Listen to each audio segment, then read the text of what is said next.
और उधर जब से उस कन्या ने भोजराज कंस को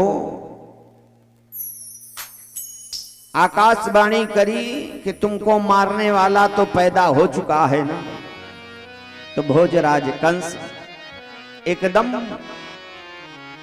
पागल सा हो गया। सोचने लगा कि करूं क्या। तो जानते हो तुरंत भोजराज कंस ने पूतना को बुलाया। ये पूतना जानते हो कौन है? हाँ? कल की कथा में जब राजा बलि की कथा श्रवण कर रहे थे ना, तो राजा बलि की जो धर्म पत्नी थी विंध्यावली, ये वही पूतना है। क्योंकि जिस समय पूतना ने भगवान वामन को देखा ना, तो मन में कल्पना करने लगी कि अगर ये हमारा बेटा होता तो मैं इसको दूध पिला देती। एक चीज समझ लो मैया, अगर आप भगवान के सामने जो भी कल्पना करोगे ना, भगवान निश्चित पूरा करता है। तो भगवान ने कहा ठीक है, मैं ये इच्छा तुम्हारी पूरी करूंगा। लेकिन जिस समय राजा बलि को वामन भगवान ने पटक दिया और बांध लिया ना, एकदम क्रोध से भर गई और कहने लगी अगर ये मेरा बेटा होता तो मैं इसको जहर पिला देती। तो भगवान ने कहा ठीक है, ये भी इच्छा तुम्हारी मैं पूरी करूंगा। और यही जो पूतना है ना, वो विंध्यावली वही पूतना के रूप में प्रकट भई है। पूतना का मतलब समझते हो मैया? हाँ, कहा कि पूतान नयति। इसका मतलब ये नहीं है कि जिसके पुत्र नहीं है वही पूतना है। हाँ, पूतना का मतलब है, पूत माने होता है पवित्रता, और ना माने नहीं। जिसके पास पवित्रता नहीं है, चाहे वो शारीरिक पवित्रता हो चाहे वो वैचारिक पवित्रता हो, जिसके पास पवित्रता नहीं है वही तो पूतना है। और एक चीज समझ लो मैया, ध्यान से सुनना, आप अपनी जिंदगी में ये भी गांठ बना लेना कि आप अपनी रसोई अगर अपवित्रता से बनाओगी ना, वैसे तो बहुत ज्यादा कुछ कहना नहीं है, लेकिन आज की समस्या यजमान जी सबसे ज्यादा जटिल ये है कि ना, कि हर घर में रसोई नहीं, हर घर में किचन हो गया है। और किचन का मतलब समझते हो? हाँ, जहां पे हमेशा किच किच किच किच होता रहे वही किचन है। और ये मैया लोग भी बहुत विचित्र हैं। ये जब रोटी बनाना शुरू करेंगी ना, तो भजन कौन कहे गाने को? ये गाएंगी कि दिल के टुकड़े हजार हुए, कुछ यहाँ गिरे कुछ वहां गिरे।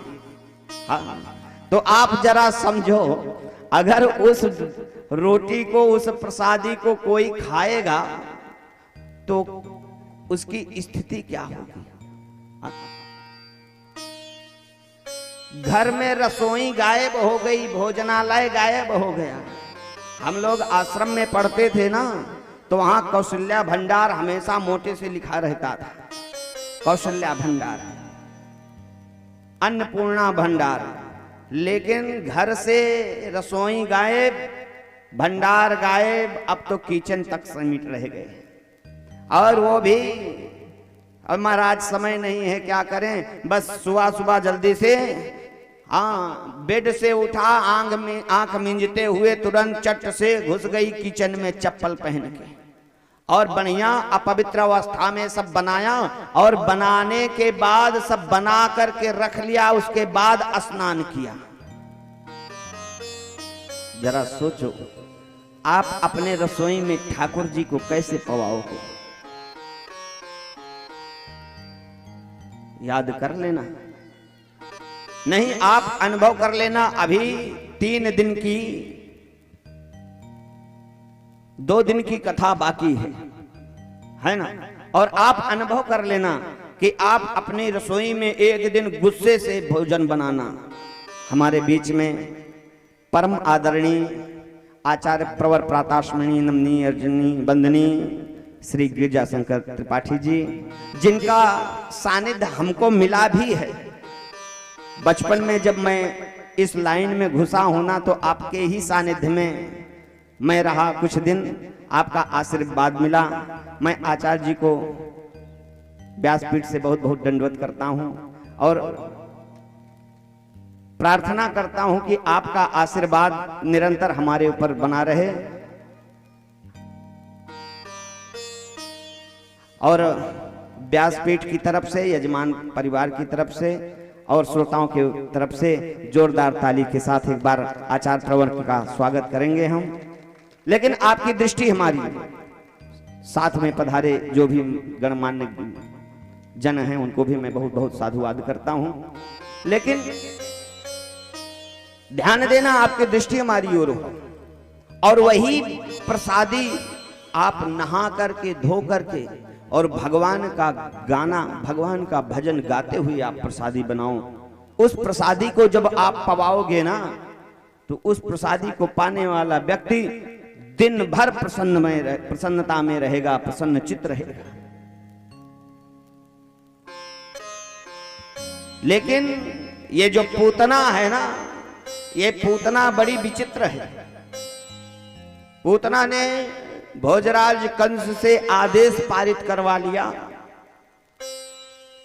कि आप 1 महीना से लगा करके, 1 दिन से लगा करके 2 महीने के बच्चों का वध करने वाला आर्डर हमको आप प्रदान करें। भोजराज कंस मरता क्या न करता, आदेश दे दिया।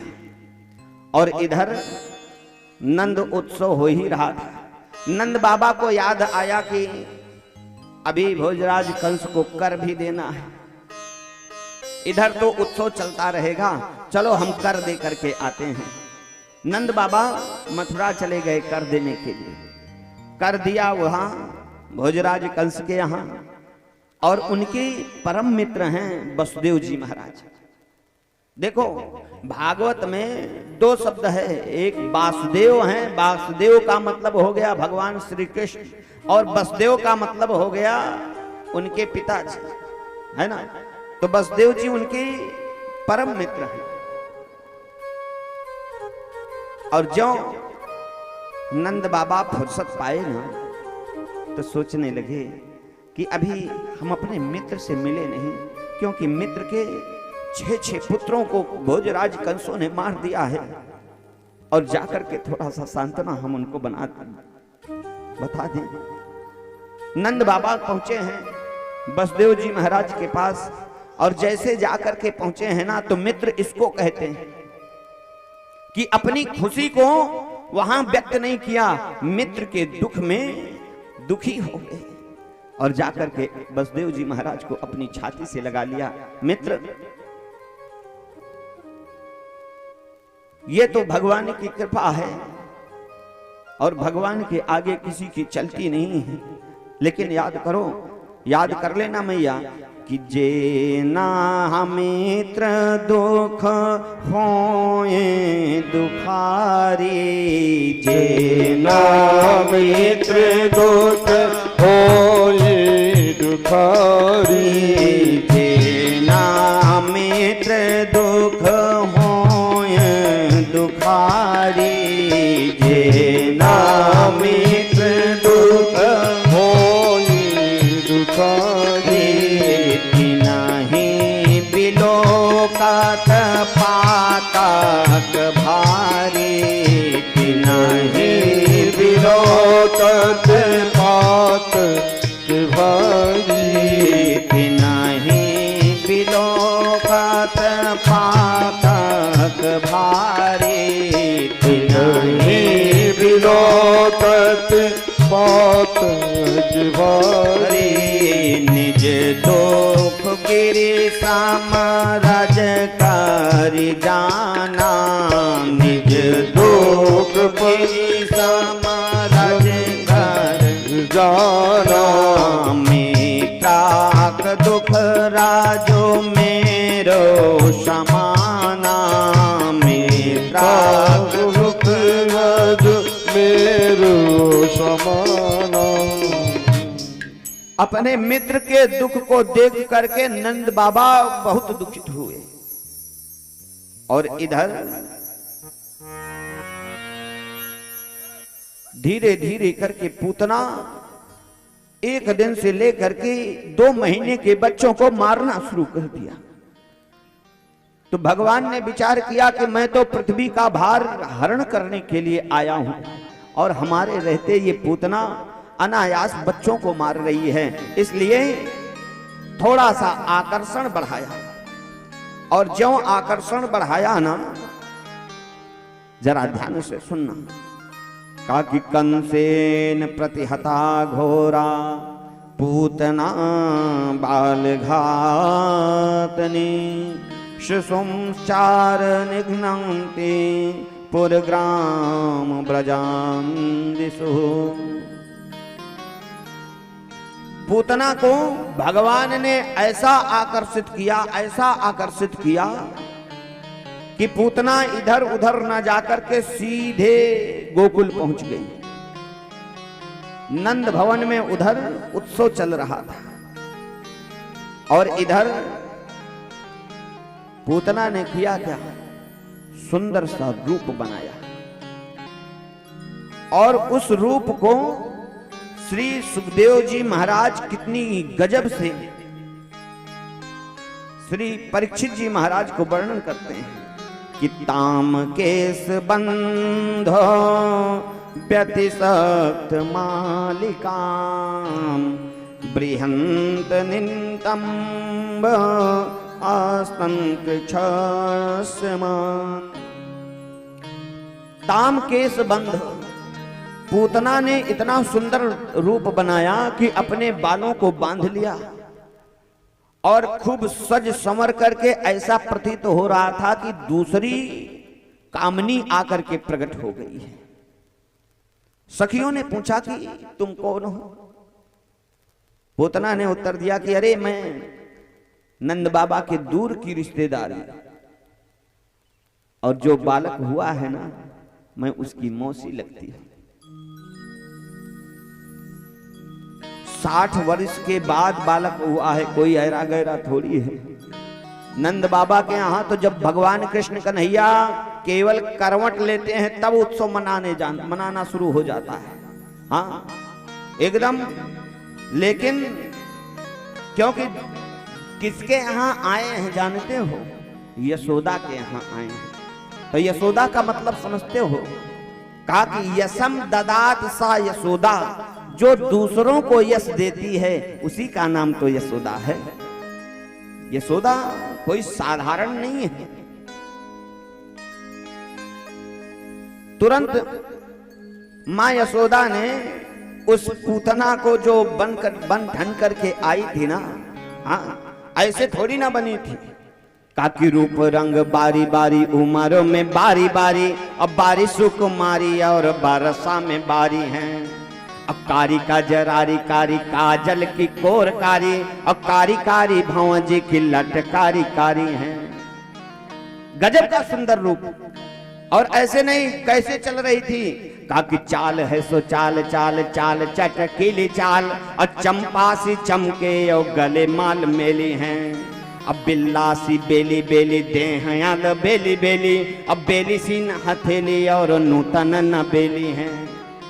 गजब का रूप बनाया है।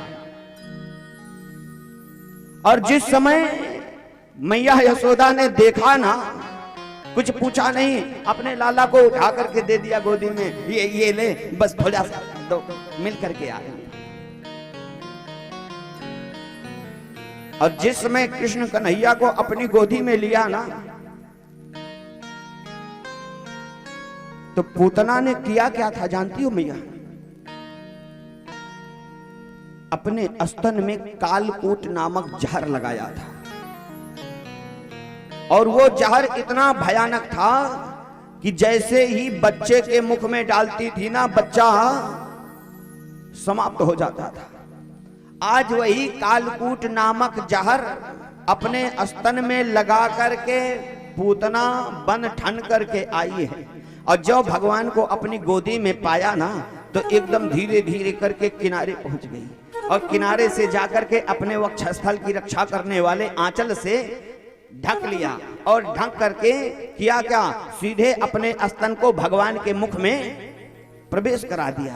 तो भगवान ने ज्यों देखा ना त्यों सोचने लगे, भगवान मैंने तो सुना था कि गोकुल में गंगा जमुना बहती हैं नदियों की, कहा कि दही और माखन की नदियां बहती हैं, और यहाँ आते ही सबसे पहले हमको जहर पीना पड़ रहा है। आंख मूंद लिया, और आंख मूंद करके कहा कि ये खुराक तो हमारा नहीं है, ये खुराक तो भगवान भोले बाबा का है। भोले बाबा को बुलाना शुरू कर दिया। भगवान कृष्ण कन्हैया भोले बाबा को बुला रहे हैं कि सरकार ये आपका भोग लगा हुआ है, आइए आप जल्दी से पधारिए। कि शिव भोले भंडारी शरण हम आए तिहारी, शिव भोले भंडारी शरण हम आए तिहारी, शिव भोले भंडारी शरण हम आए तिहारी, शिव भोले भंडारी शरण हम आए तिहारी, शरण तिहारी भोले शरण तिहारी, शरण तिहारी भोले शरण तिहारी, शरण तिहारी भोले शरण तिहारी, शरण तिहारी भोले शरण तिहारी, शिव भोले भंडारी शरण हम आए तिहारी, शिव भोले भंडारी शरण हम आए तिहारी, रखियो लाज हमारी शरण हम आए तिहारी, रखियो लाज हमारी शरण हम आए तिहारी।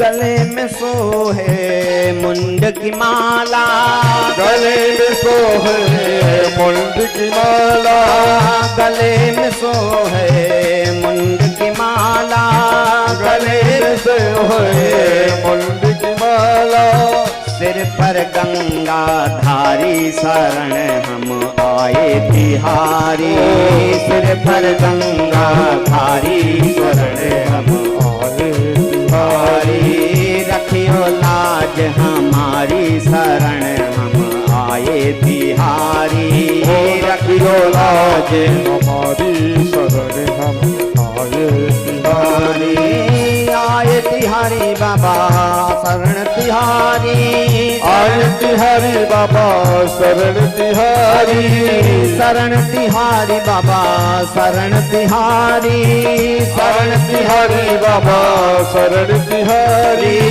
शिव भोले भंडारी शरण हम आए तिहारी, शिव भोले भंडारी शरण हम आए तिहारी।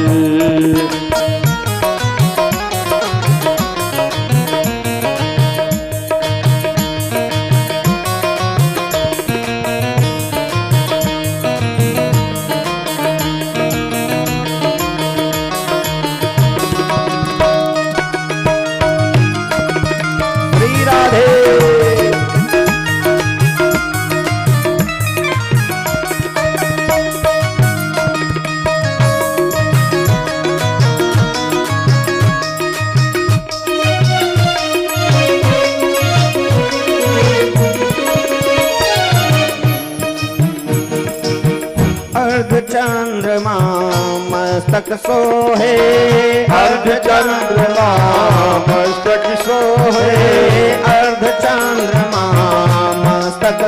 सोहे, अर्ध चंद्रमा मस्तक सोहे, कर में डमरूधारी शरण हम आए तिहारी, कर में डमरूधारी शरण हम आए तिहारी, शिव भोले भंडारी शरण हम आए तिहारी, शिव भोले भंडारी शरण हम आए तिहारी।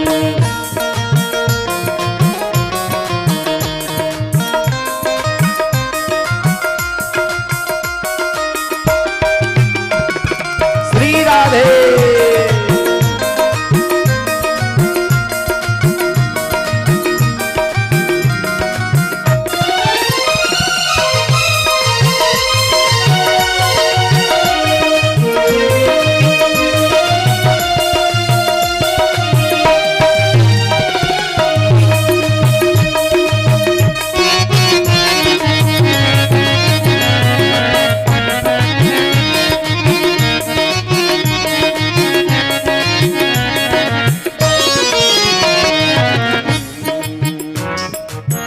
वाम भाग में गौरव विराजे, वाम भाग में गौरव विराजे, वाम भाग में गौरव विराजे, वाम भाग में गौरव विराजे, कर में त्रिशूल सम्हारी शरण हम आए तिहारी, कर में त्रिशूल हारी शरण हम आए तिहारी, शिव भोले भंडारी शरण हम आए तिहारी, शिव भोले भंडारी शरण हम आए तिहारी, शरण तिहारी भोले शरण तिहारी, शरण तिहारी भोले शरण तिहारी, शरण तिहारी भोले शरण तिहारी, शरण तिहारी भोले शरण तिहारी,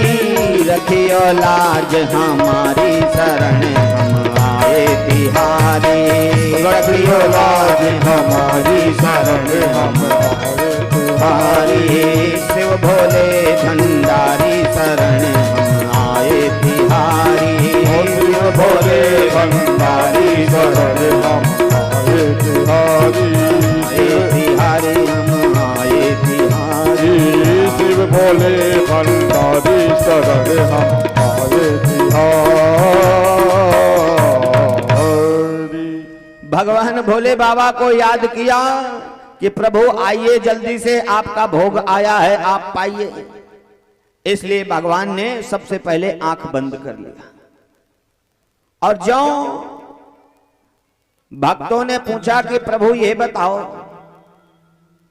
जब पूतना आई तो आपने आंख बंद कर लिया, ये आपने बताया कि हाँ हमको दूध पिलाने के लिए आई थी इसलिए आंख बंद कर लिया मैंने, दूध पीना हमारा काम है, विष पीना थोड़ी।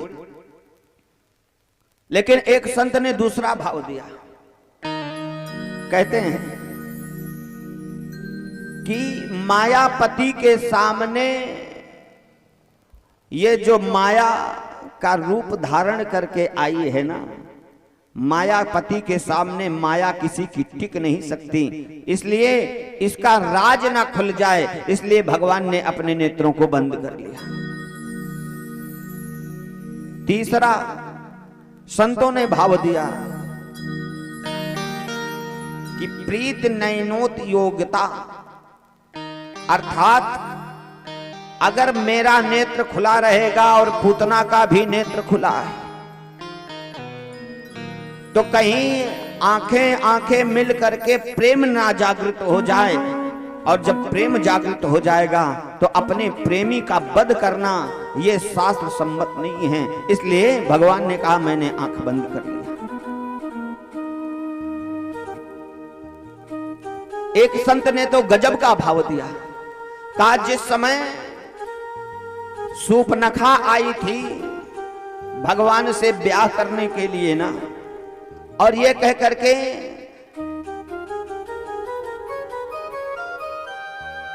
कि तुम सम पुरुष न मो सम नारी, उस समय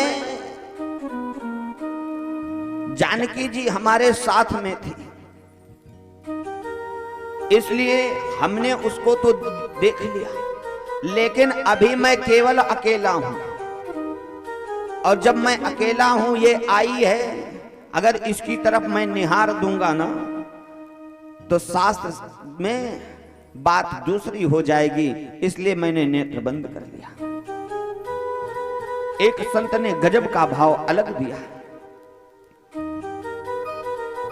कि नेत्र मैंने इसलिए बंद कर लिया कि ये हमको मारने के उद्देश्य से आई है, ये राक्षसी है, मारने के उद्देश्य से आई है, और कदाचित मैंने इसको देख लिया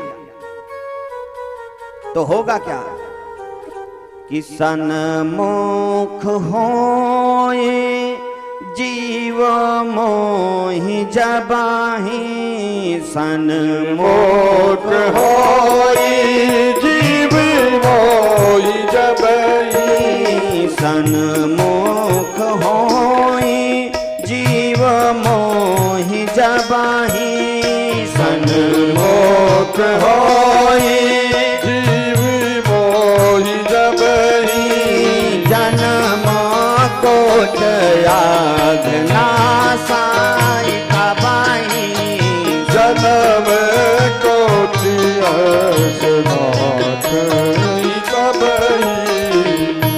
भगवान ने कहा कि जैसे ही ये हमारे सामने आई और अगर कदाचित मैं इसको देख लेता तो ये जो हमको मारने के उद्देश्य से आई है ना, इसका पाप पूरा का पूरा जल करके नष्ट हो जाता।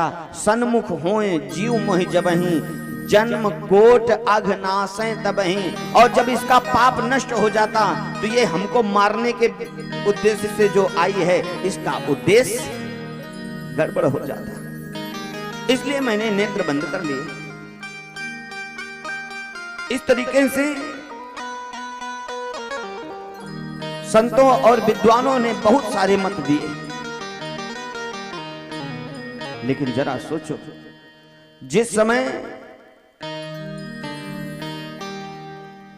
भगवान को अपना स्तनपान कराया है ना, कि अहो वकीयम स्तन कालकूटम जिघांसया पाय यदा प्रसाध्वी, लेभे गतिम धाकृचितां ततोन्यम कम्मा दयालुम शरणं व्रजेम। अहो वकीयम, जो भगवान को मारने के उद्देश्य से अपने स्तन में कालकूट नामक जहर लगा करके आई है, भगवान को मारने के उद्देश्य से आई है।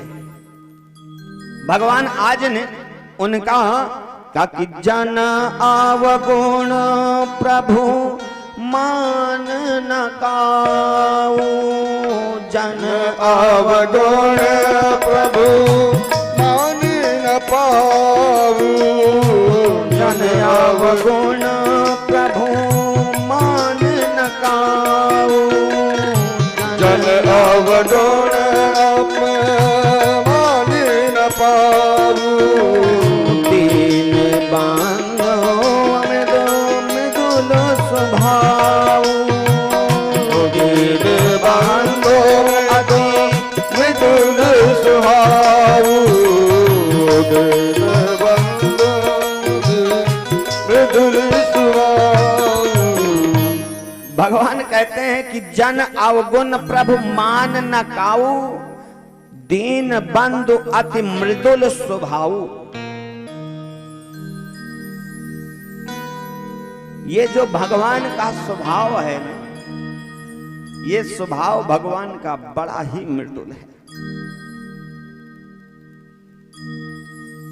भगवान का स्वभाव तो इतना मृदुल है कि जब भगवान को कोई दुश्मनी से भी भजता है ना, तो भगवान उसका उद्धार कर देते हैं। हाँ? पूतना को भगवान ने पकड़ा, और जो पकड़ा ना पूतना के स्तनों को, तो पूतना चिल्लाना शुरू किया। पकड़ करके भगवान ने जब उसका दूध पीना शुरू किया तो पहले दूध पिया, उसके बाद रक्त पीना जब शुरू किया ना तो सामुंच मुंचाल मिति प्रभास्रणी, छोड़ दे मुंच माम छोड़ दे। भगवान ने कहा यही तो मैंने जिंदगी में किया नहीं। पहली बात तो मैं किसी को पकड़ता नहीं, और जब पकड़ लेता हूं ना तो किसी को छोड़ता नहीं हूं। याद कर लेना, भगवान सबसे पहले किसी को पकड़ते नहीं।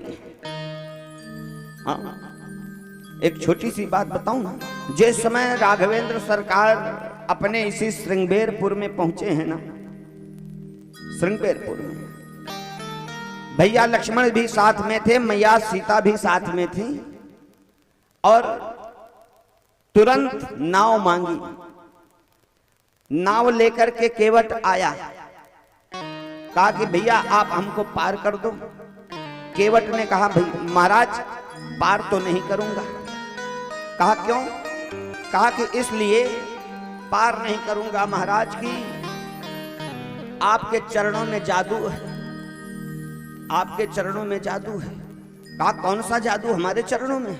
अरे महाराज हमें पता है कि जब पत्थर आपके चरण से छू गई तो वो शिला जो है वो नारी बन गई, और कदाचित हमारी नाव सड़ी गली जो ये लकड़ी की है ये छू जाएगी तो महाराज कितनी देर टिक पाएगी। इसलिए मैं आपसे निवेदन करता हूं कि पहले आप अपना पैर धुलवा लीजिए। बिना पैर धुलवाए मैं जाने नहीं दूंगा। तो भगवान ने कहा कि ठीक है धुल लो। गंगा जी में नाव चला रहा था, चाहता तो वहीं से जल लेता और लेकर के आराम से राम जी का पैर धुल देता, लेकिन बात नहीं समझ में आई। भगा, घर गया और घर जा करके वो गंगा जी का जल नहीं लाया, लेकर के आता क्या है जानते हो? पानी लेकर के आया। गोस्वामी जी ने लिखा ना, पानी कठौता भर ले आवा, पानी लेकर के आया। तो किसी ने पूछ लिया है केवट, लक्ष्मण जी ने पूछा ए केवट तू पहले ये बता कि तू जानता है कि विलंब हो रहा है, भैया को हम सबको पार जाना है, और तू नाटक किए बैठा है। तब तो केवट ने कहा ए लक्ष्मण भैया तुम अपने औकात में रहना, जितनी तुम्हारी। लक्ष्मण जी महाराज एकदम क्रोधित हो गए, तू हमको हमारी औकात दिखाता है? केवट हंसने लगा, कहा हाँ तुम्हारी औकात दिखाता हूं। क्यों? केवट ने एक शब्द कहा था कि मांगी नाव न केवट आना, तो कहाई तुम्हारा मरम मैं जाना। केवट राम जी से कहता है कि तुम्हारा मरम मैं जानता हूं। मरम माने रहस्य। क्यों भैया पांडे जी? जब लक्ष्मण जी के बारे में पूछा गया कि लक्ष्मण हुआ मरम न जाना, लक्ष्मण हुआ मरम न जाना। लक्ष्मण जी भगवान के मरम को नहीं जानते, जबकि लक्ष्मण जी हैं क्या? कभी आपने विचार किया? आपका जो मरम है ना, जो आपके सबसे नजदीक रहेगा, जो सबसे नजदीक रहेगा, क्यों भैया जी? वही आपका मरम जान सकता है कि नहीं आचार्य जी? मरम तो वही जान सकता है जो सबसे नजदीक रहता है। तो अगर आपसे पूछा जाए कि सबसे नजदीक कौन है, क्यों भैया पांडे जी? सबसे नजदीक आपका कौन है जानते हो? आपका बिस्तरा है, बिस्तरा। जिस बिस्तर पे आप लेटते हो वो आपके सबसे नजदीक है। और लक्ष्मण जी हैं क्या? राम जी के बिस्तरा हैं कि नहीं है? राम जी के बिस्तरा हैं कि नहीं है। और जब बिस्तरे से पूछा गया तो राम जी के बारे में कि तुम जानते हो, तो लक्ष्मण जी कहते हैं कि लक्ष्मण हूं यह मर्म न जाना। लक्ष्मण जी नहीं जानते हैं। और ये नाव चलाने वाला केवट ये कह रहा है कि कहा तुम्हार मर्म मैं जाना। लक्ष्मण जी को गुस्सा आने लगे। एक केवट सावधान हो जाओ नहीं बाण निकाल करके। लक्ष्मण जी ने कहा देखो, केवट ने कहा देखो, तुम्हारा जो स्थान है उसी स्थान से बात करो। हम अपने लेवल से बात करते हैं, तुम्हारे लेवल से नहीं। तुम हमारे लेवल से बहुत नीचे हो, बहुत नीचे। लक्ष्मण जी को गुस्सा आ गई। लक्ष्मण जी ने कहा कि जरा तू हमारा लेवल दिखा। केवट मुस्कुराने लगा। कहा केवट ने कहा जानते हो लक्ष्मण भैया, कहा कि नीचे बहे बारी तापे कच्छप सवार है, और कच्छप की पीठ पर सवार शेष कारा है। नीचे जल है, जल के ऊपर कछुआ है, कछुए के ऊपर शेष महाराज आप विराजमान हो। यही आपकी औकात है। लेकिन जरा हमको देखो, शेष पर सवारे अवनि भारहु दबायो रहो, और अवनि पर सवार वह पर्वत विस्तारा है। और पर्वत पर सवार एक सुंदर कैलाश धाम, और कैलाश पर सवार वो नंदी सुरधारा है।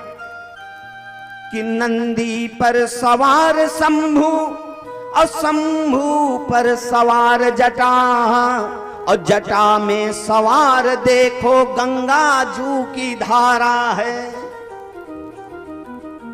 लक्ष्मण जी महाराज आप अपनी औकात देख लो। नीचे जल है, जल के ऊपर कछुआ है, कछुए के ऊपर शेष महाराज आप हो। शेष महाराज आपके ऊपर ये पृथ्वी है, पृथ्वी के ऊपर हिमालय पर्वत है, हिमालय पर्वत के ऊपर कैलाश पर्वत है, कैलाश पर्वत के ऊपर नंदी बैल, नंदी बैल के ऊपर भगवान शंकर, और भगवान शंकर के सिर पर जटा, और जटा में गंगा जी बह रही हैं, और उस गंगा जी में मेरी नाव है, और नाव के ऊपर मैं बैठा। तो आप हमसे बात करने लायक नहीं हो। राम जी ने कहा ए भैया जो भी करना हो जल्दी जल्दी कर लो, देर हो रही है। केवट ने कहा महाराज फिर इनको शांत कर दो। भगवान ने लक्ष्मण जी को, हे लक्ष्मण जी शांत रहो, जो करना करने दो, करने दो। भिड़ जाओगे तो बात ही बनाता रहेगा, ये करने दो। दौड़ करके गया, पानी लेकर के आया, पानी कठौता भर ले आवा। लक्ष्मण जी से नहीं रहा गया। लक्ष्मण जी ने कहा केवट बावरा हो गया क्या? अरे गंगा जी में बैठा है, अरे गंगा जी का जल लेता और आराम से पैर धुल लेता। गजब की बात कही केवट ने। केवट कहता है कि ये तुम्हारे लिए गंगा जी होंगी, ये दुनिया वालों के लिए गंगा जी होंगी, लेकिन जिनका चरण धोना है ना, उनका ये चरणोदक है। जिनका चरण धुलना है उनका ये चरणोदक है। तो धुले हुए से क्यों धुलूं? कोई है क्या? शास्त्र सम्मत बात है कि एक बार आपका पैर धुल दिया जाए और वही जल ले रख दिया जाए, साल 2 साल के बाद फिर जब आप पधारो तो उसी जल से आपका पैर धुला जाए। केवट ने कहा महाराज ये खुद ही एक चरणोदक है, और धुले हुए से क्यों धुलूं? मैं तो जल से धुलूंगा, पानी से धुलूंगा। राम जी ने कहा भैया जो करना हो जल्दी करो बस। अब क्या था, राम जी को एक पैर पे खड़ा कर दिया और लगा धुलने। गोस्वामी जी ने गजब का तर्क दिया,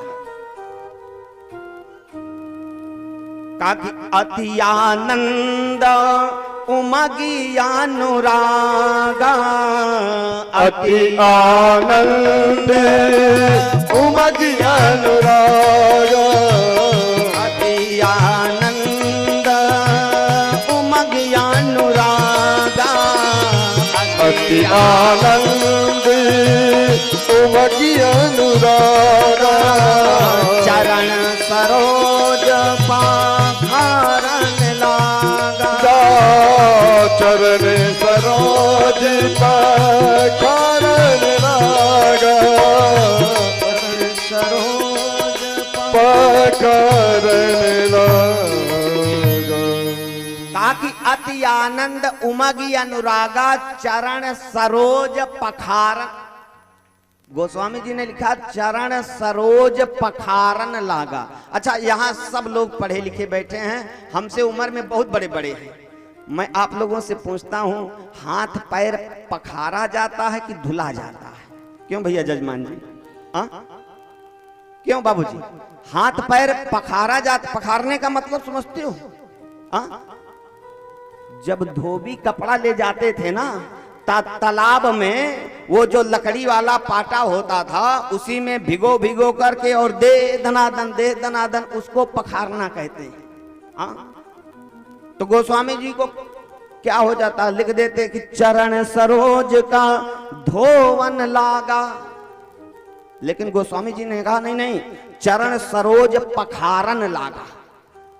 ये केवल धो नहीं, पखार रहा है। क्यों गोस्वामी जी को इतना लिखना पड़ा जानती हो मैया? कभी किसी नाव चलाने वाले को आपने देखा है? ये बड़े बड़े घेट्ठा पड़े रहते हैं, मोटे मोटे घेट्ठा पड़े रहते हैं। और जब उस घेट्ठावा हाथे से राम जी का जो कमलवत चरण है, जब वो धुल रहा था ना, तो गोस्वामी जी ने कहा ये धुल नहीं, ये तो पखार रहा है।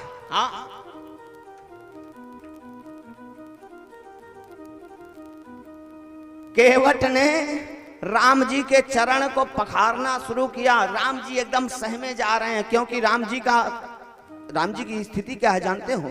नव कंज लोचन कंज मुख कर कंज पद कंजारुणम।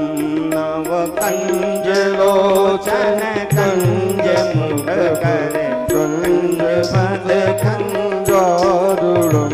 कंज माने कमल, यानी राम जी के कमलवत चरण को और वो घेट्ठावा हाथे से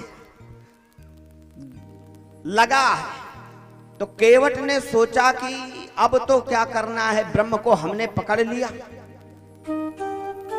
ब्रह्म को हमने पकड़ लिया, हमारा तो उद्धार हो जाएगा।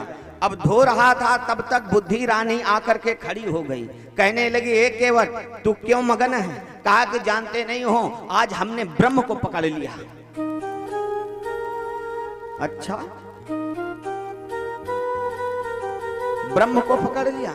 हाँ, ब्रह्म को पकड़ लिया। लेकिन ब्रह्म को जानता है कि ब्रह्म है क्या? केवट ने कहा क्या है तुम ही बता दो। बुद्धि महारानी ने कहा कि जानते हो ये ब्रह्म वही है कि बिनु पाग चालाए सुनाई बिनु काना और कर बिनु कराम करई विधि नाना। जिस ब्रह्म को तू पकड़ करके रखा है ये कब गायब हो जाए पता नहीं चलेगा। तब केवट की बुद्धि काम करने लगी, बाप रे बाप, ये तो कभी आपने बंदर के बच्चे को देखा है? बंदर का बच्चा ना स्वयं अपनी मां को पकड़ के रखता है। बंदर एक डाली से दूसरी डाली पे जब छलांग लगावे और कदाचित बंदर के बच्चे का हाथ छूट जाएगा तो उसमें मां का दोष नहीं है, उसमें बच्चे का दोष है। लेकिन कभी आपने बिल्ली के बच्चे को देखा? बिल्ली का बच्चा कुछ नहीं करता, स्वयं माँ अपने मुंह से पकड़ करके एक घर से दूसरे घर जाती है, दूसरे घर से तीसरे घर जाती है, और छलांग लगाते हुए अगर वो बिल्ली का बच्चा नीचे गिर जाएगा तो उसमें बच्चे का दोष नहीं, उसमें माँ का दोष होता है। तो केवट ने कहा कि मैं तो बंदर का बच्चा नहीं बनना चाहता, मैं तो बिल्ली का बच्चा बनना चाहता हूं। अब लिए 1 घंटा बीता, 2 घंटा बीता, रगड़ रहा है। तो राम जी ने कहा भैया जल्दी करो, अब बताओ 2-3 घंटा एक पैर पे खड़े होना वो किसी पहलवान का काम है, राम जी का काम है नहीं। तो राम जी ने किया क्या, अपना हाथ उठाया और उठा करके केवट के सिर को अवलंब बनाया, और जो अवलंब बनाया ना, जैसे पकड़ा वैसे केवट ने कहा बस बस महाराज हो गया। राम जी ने कहा केवट ये कौन सी बात है? कहा सरकार देर हमने नहीं, देर तो आपने किया है। अगर आप जल्दी से पकड़ लेते हमको तो महाराज मैं आपको जल्दी से पार उतार देता। तो याद कर लेना, भगवान जल्दी किसी को पकड़ता नहीं, और जब पकड़ लेता है तो छोड़ता नहीं। आज पूतना कह रही है मंच माम छोड़ दे छोड़ दे छोड़ दे। भगवान ने कहा यही तो किया नहीं कि इंद्रियाणि ऋषिकेशः प्राणा नारायणो अवतु श्वेत दीप पतिम चित्तम मनोयोग स्वरो अवतु। और देखते ही देखते भगवान कृष्ण कन्हैया ने पूतना के प्राण को हर लिया। चिल्ला करके दूर जाकर के गांव के किनारे गिरी, और जब गिरी ना तो महात्मा लोग कहते हैं कि 100 योजन में जाकर के गिरी। और देखते ही देखते जब प्राण शरीर से निकला तो सीधे भगवान के चरणों में जाकर के समाहित हो गया।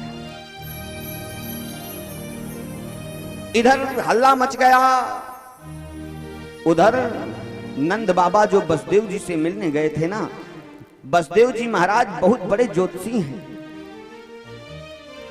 उन्होंने कहा कि नंद बाबा जितनी जल्दी हो सके आप घर चले जाओ, क्योंकि हमारी गणित कह रही है कि आपके घर में बहुत बड़ी आपदा आने वाली है। नंद बाबा वहीं से भगवान का नाम जपते हुए चले आ रहे थे, और जब देखा गांव में तो किनारे वो पूतना मरी पड़ी थी। यशोदामा बेहोश होकर गिर गई। नंद बाबा किसी तरीके से अपने लाला को लिए हैं। यशोदा को जब मूर्छा जगी तो ले जाकर के गाय के पूंछ से झाड़ा लगाया, गोमूत्र से झाड़ा लगाया, और खूब राई नमक आग में डाल करके नजर उतारी। राम जाने किसकी नजर हमारे लाला के ऊपर पड़ गई।